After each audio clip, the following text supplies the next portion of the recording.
Salam Samagaï, salut à toutes et à tous et bienvenue sur ce nouveau JT Afrique Mercato.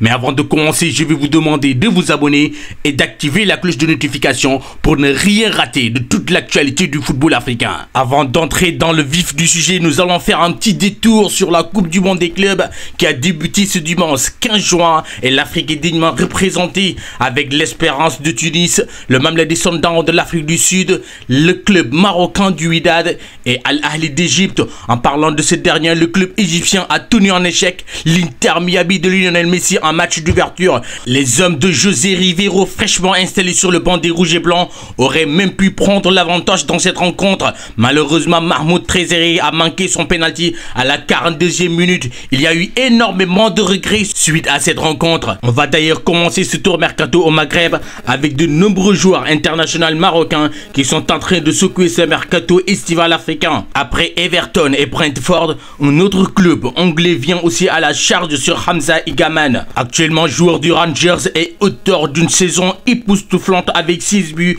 et 3 passes décisives. L'international marocain est aussi dans le viseur de nombreux clubs en Ligue 1. C'est le cas de son compatriote Ez Abdé qui suscite la convoitise de nombreux cadres européens.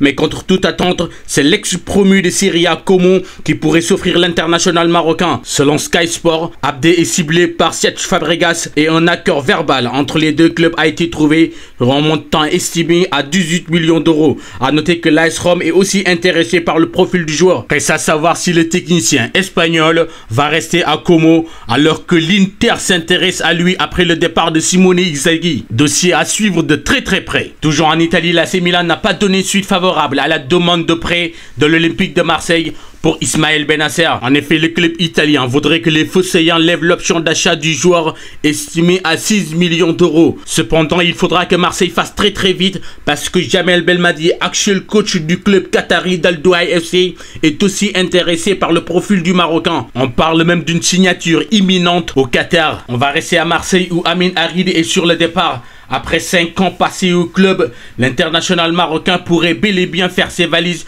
puisqu'il n'entre plus dans les plans de la direction du club marseillais. Et selon le journal La Provence, de nombreux clubs turcs seraient intéressés par le joueur. Et comme nous vous l'avions annoncé, Thomas Frank, actuel coach de Tottenham, voudrait faire venir son attaquant Bryan Mbeumo. Mais l'international camerounais a d'autres idées en tête puisque son désir est d'aller jouer à Manchester United. Et c'est officiel, Odilon Kosulu est joueur de l'Atalanta de Bergame, prêté par Leverkusen la saison passée. Le club italien a eu énormément de satisfaction et a décidé de lever l'option d'achat de l'Ivoirien. Merci à tous, c'est tout pour aujourd'hui. On se donne rendez-vous très vite pour un nouveau JT Afrique Mercato.